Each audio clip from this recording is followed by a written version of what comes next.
Hello everyone, ಇದು ನಿಮ್ಮ ನೇತ್ರ. ಥ್ಯಾಂಕ್ ಯು ಸೋ ಮಚ್ ನನಗೆ ಸಪೋರ್ಟ್ ಮಾಡ್ತಿರೋ ಪ್ರತಿಯೊಬ್ಬರಿಗೂ ಇದೇ ಥರ ಸಪೋರ್ಟ್ ಮಾಡ್ತಾ ಇರಿ. ನನ್ನ ಚಾನಲ್ಗೆ ಇನ್ನೂ ಯಾರಾದರೂ ಸಬ್ಸ್ಕ್ರೈಬ್ ಮಾಡದೆ ನೋಡ್ತಾ ಇದ್ರೆ ಪ್ಲೀಸ್ ಸಬ್ಸ್ಕ್ರೈಬ್ ಮಾಡಿಕೊಂಡು ನನಗೆ ಸಪೋರ್ಟ್ ಮಾಡಿ ಅಂತ ಹೇಳ್ತಾ ನಾನು ಈ ವಿಡಿಯೋಲಿ ಡಿಸ್ಕಸ್ ಮಾಡಿಕೊಟ್ಟಿರೋ ವಿಚಾರ ಬಂದ್ಬಿಟ್ಟು, ನಿನ್ನೆ RCB ಮತ್ತು ಪಂಜಾಬ್ ಕಿಂಗ್ಸ್ ನಡುವೆ ಒಂದು ಮ್ಯಾಚ್ ನಡೀತಲ್ವಾ. ಸೊ ಆ ಮ್ಯಾಚ್ ನಡಿಬೇಕಾದ್ರೆ ನನಗೆ ಏನು ಅನ್ನಿಸ್ತು ಅಂತ ಫ್ಯೂ ಪಾಯಿಂಟ್ಸ್ನ ನಿಮ್ಮ ಹತ್ರ ಡಿಸ್ಕಸ್ ಮಾಡ್ತೀನಿ. ಮತ್ತು ನಿನ್ನೆ ಏನಾಯಿತು, ಮತ್ತು ಹೆಂಗಾಗಿದ್ರೆ ಉಲ್ಟಾ ಹೊಡೆದಿರೋದು, RCB ವಿನ್ ಆಗಕ್ಕೆ ಆಗ್ತಾ ಇತ್ತಾ ಇಲ್ವಾ, ಪಂಜಾಬ್ ಕಿಂಗ್ಸಲ್ಲಿ ಏನು ರಾಂಗ್ ಆಯಿತು ಅನ್ನೋದ್ರ ಬಗ್ಗೆ ನಾನು ಸ್ವಲ್ಪ ಫ್ಯೂ ಪಾಯಿಂಟ್ಸ್ನ ಡಿಸ್ಕಸ್ ಮಾಡ್ತೀನಿ. ಇನ್ನು ಮ್ಯಾಟರ್ಗೆ ಬರೋದಾದರೆ, ಟಾಸ್ನ ನಮ್ಮ RCB ಗೆಲ್ಲುತ್ತೆ. ಅದು ರಿಯಲಿ ಅದು ಲಕ್ಕಿ ಸೈನ್ ಅಂತ ಅನ್ನಿಸ್ತು. ಯಾಕಂದರೆ ಅವ್ರು ತೊಗೊಂಡಿರೋ ಡೆಸಿಷನ್ ಕೂಡ ಅಷ್ಟೇ ಪ್ರಾಪರ್ ಆಗಿತ್ತು. ಯಾಕಂದರೆ ಪಂಜಾಬ್ ಕಿಂಗ್ಸ್ ಅವರು ತುಂಬ ಚೆನ್ನಾಗಿ ಬ್ಯಾಟಿಂಗ್ ಮಾಡ್ತಾರೆ. ಸೊ ಅವರು ಸ್ಕೋರ್ ಎಷ್ಟು ಮಾಡ್ತಾರೆ ಅಂತ ಒಂದು ಅಪ್ರಾಕ್ಸಿಮೇಟ್ಲಿ ನಮ್ಮ ತಲೆಯಲ್ಲಿ ಇಟ್ಕೊಂಡು ನೆಕ್ಸ್ಟ್ ಗೇಮ್ ಆಡಬೇಕಾದ್ರೆ ನಾವು ಚೆನ್ನಾಗಿ ಆಡ್ಬೋದು, ಒಂದು ಸ್ಕೋರ್ ತಲೆಯಲ್ಲಿ ಇಟ್ಕೊಂಡು ಆಡ್ಬೋದು ಅನ್ನೋ ಪ್ಲ್ಯಾನ್ RCB ಹಾಕ್ಕೊಂಡಿರುತ್ತೆ ನಿನ್ನೆ. ಸೊ ಅವರು ಬೌಲಿಂಗ್ ಪ್ರಿಫರ್ ಮಾಡ್ತಾರೆ ಮತ್ತು ಪಂಜಾಬ್ ಕಿಂಗ್ಸು ಸ್ಟಾರ್ಟಿಂಗಲ್ಲಿ ಬ್ಯಾಟಿಂಗ್ ಮಾಡ್ತಾರೆ.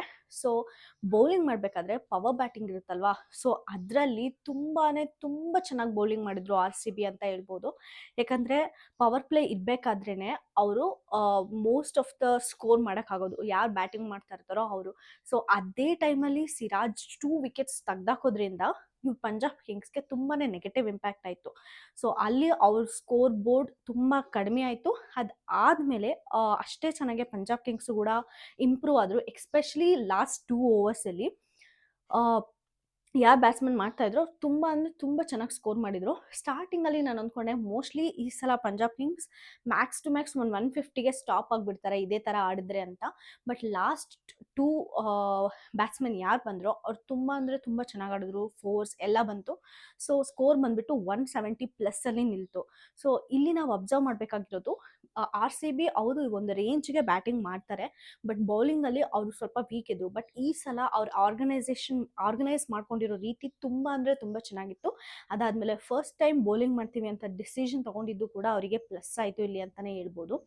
ಸೊ ಓವರಾಲ್ ನೋಡಿಕೊಂಡ್ರೆ ನಿನ್ನೆ ಬೌಲಿಂಗ್ ಅವ್ರು ತೊಗೊಂಡಿರೋ ಡೆಸಿಷನ್ನೇ ಪ್ಲಸ್ ಅನ್ನಿಸ್ತು.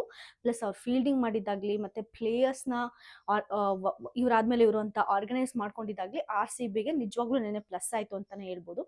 ಅದಾದಮೇಲೆ 170+ ಕಟ್ ಆಫ್ಗೆ ಪಂಜಾಬ್ ಕಿಂಗ್ಸ್ ಅವ್ರದ್ದು ಬ್ಯಾಟಿಂಗ್ ಮುಗ್ದೋಗುತ್ತೆ. ಅದಾದಮೇಲೆ RCB ಅವ್ರು ಬರ್ತಾರೆ. ನಿನ್ನೆ RCB ಅವರು ಸ್ಟಾರ್ಟಿಂಗಲ್ಲಿ ವಿರಾಟ್ ಕೊಹ್ಲಿ ಅವರು ಬಂದಾಗ ಓಕೆ, ಸ್ಟಾರ್ಟಿಂಗಲ್ಲಿ ಇವರೇ ಇರೋದ್ರಿಂದ ಒಂದು ಗ್ರಿಪ್ಗೆ ಹೋಗುತ್ತೆ ಮ್ಯಾಚ್ ಅಂತ ಅಂದ್ಕೊಂಡ್ವಿ. ಅದೇ ಥರ ಹೋಗ್ತಾ ಇತ್ತು ಕೂಡ.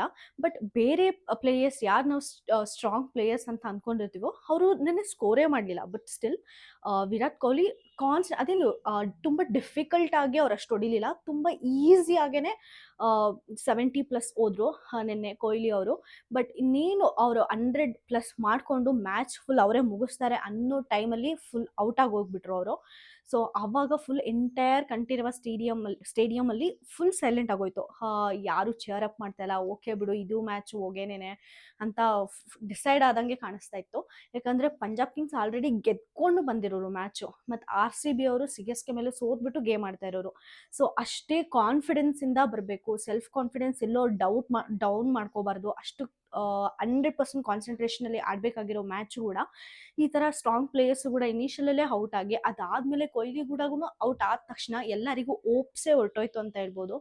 ಆಮೇಲೆ ಒಂದು 2 to 3 ಓವರ್ಸಲ್ಲಿ ಸ್ಕೋರೇ ಆಗಲಿಲ್ಲ. ಹಾಗಂತೂ ನನಗೆ ಓಕೆ ಬಿಡು ಈ ಸಲನೂ ಪಂಜಾಬ್ ಕಿಂಗ್ಸೇ ವಿನ್ನು ಅಂತ ನಾನು ಕೂಡ ಡಿಸೈಡ್ ಆಗೋಗ್ಬಿಟ್ಟಿದ್ದೆ. ಅದಾದಮೇಲೆ ದಿನೇಶ್ ಕಾರ್ತಿಕ್ ಮತ್ತು ಲ್ಯಾಮ್ರೋಡ್ ಯಾವಾಗ ಎಂಟ್ರಿ ಕೊಟ್ಟರೋ ಫುಲ್ ಗೇಮೇ ಚೇಂಜ್ ಆಗೋಯ್ತು ಅಂತ ಅನ್ಬೋದು. ದಿನೇಶ್ ಕಾರ್ತಿಕ್ 6-4 ಕಂಟಿನ್ಯೂಸ್ ಆಗಿ ಹೊಡೆಯೋದಾಗಿರ್ಬೋದು, ಮತ್ತು ಲ್ಯಾಮ್ರೋಡ್ ಕೂಡ ಅಷ್ಟೇ, ಅವರು ಕೂಡ ಅವ್ರ ಕಾಂಟ್ರಿಬ್ಯೂಷನ್ ತುಂಬಾ ಕೊಟ್ಟರು. ಅವರಿಂದ ಕೂಡ ಒಂದು 2 to 3 4s ಬಂತು. ಎಂಟೈರ್ ಮ್ಯಾಚ್ ಅವರಿಬ್ಬರು ಎಂಡ್ ಮಾಡಿದ್ರು ಅಂತಲೇ ಹೇಳ್ಬೋದು. ಲಾಸ್ಟ್ 2 ಪ್ಲೇಯರ್ಸ್ ಯಾರಿದ್ರು ಅವರು ತುಂಬ ಕೀ ರೋಲ್ ಆಗಿ ಈ ಗೇಮ್ನ ಮುಕ್ತಾಯ ಮಾಡಿಕೊಟ್ರು. ಸೊ ಎಂಟೈರ್ ಗೇಮ್ ಸೀರಿಯಸ್ಲಿ ತುಂಬ ಎಕ್ಸೈಟ್ಮೆಂಟ್ ಆಗಿತ್ತು. ಹೋಗ್ಲಿ ಬಿಡು ಈ ಗೇಮ್ ಒಗೇನೆ ಅಂದ್ಕೊಳ್ಳೋ ಟೈಮಲ್ಲಿ ಒಂದು ವಿಕ್ಟ್ರಿ ತೊಗೊಂಡ್ರು RCB ಅವರು. ಮತ್ತು ಮ್ಯಾನ್ ಆಫ್ ದ ಮ್ಯಾಚ್ ಕೂಡ ನಮ್ಮ ಕೊಹ್ಲಿ ಅವ್ರಿಗೆ ಕೊಟ್ಟರು. Obviously deserves it. ಯಾಕಂದರೆ ಅಷ್ಟು ಸ್ಟ್ರೆಸ್ಸಲ್ಲಿ ಅಷ್ಟು ಕಾಮ್ ಆ್ಯಂಡ್ ಕಂಪೋಸ್ಡಾಗಿ ಅಷ್ಟೊಂದು ಸ್ಕೋರ್ ಮಾಡೋದು ನಿಜವಾಗ್ಲೂ ಅದು ಈಸಿ ವಿಷಯ ಅಲ್ಲ. ಸೊ ಎಂಟೈರ್ಲಿ ನಿನ್ನೆ ಮ್ಯಾಚಲ್ಲಿ ಆರ್ ಸಿ ಬಿ ಅವ್ರು ವಿನ್ ಆದರು. ಇವತ್ತು ಸಿ ಎಸ್ ಕೆ ಮತ್ತು ಮುಂಬೈ ಇಂಡಿಯನ್ಸಲ್ಲಿ ಮ್ಯಾಚ್ ಇದೆ. ಎರಡೂ ಕೂಡ ತುಂಬ ಅಂದರೆ ತುಂಬ ಸ್ಟ್ರಾಂಗ್ ಟೀಮ್ಸೇ. ನೋಡಬೇಕು ಯಾರು ವಿನ್ ಆಗ್ತಾರೆ ಅಂತ. ಒಂದು ಅನಲೈಸೇಷನ್ ವಿಡಿಯೋ ಕೂಡ ಮಾಡೋಕ್ಕೆ ಟ್ರೈ ಮಾಡ್ತೀನಿ. ನಿಮಗೆ ಈ ವಿಡಿಯೋ ಇಷ್ಟ ಆದರೆ ಪ್ಲೀಸ್ ಲೈಕ್ ಮಾಡಿ, ಶೇರ್ ಮಾಡಿ, ಸಬ್ಸ್ಕ್ರೈಬ್ ಮಾಡ್ಕೊಳ್ಳಿ. ಆದಷ್ಟು ಫುಲ್ ವಿಡಿಯೋ ನೋಡೋಕ್ಕೆ ಟ್ರೈ ಮಾಡಿ ಅಂತ ಹೇಳ್ತಾ ನಾನು ಈ ವಿಡಿಯೋನ ಮುಗಿಸ್ತಾ ಇದ್ದೀನಿ. Thank you so much.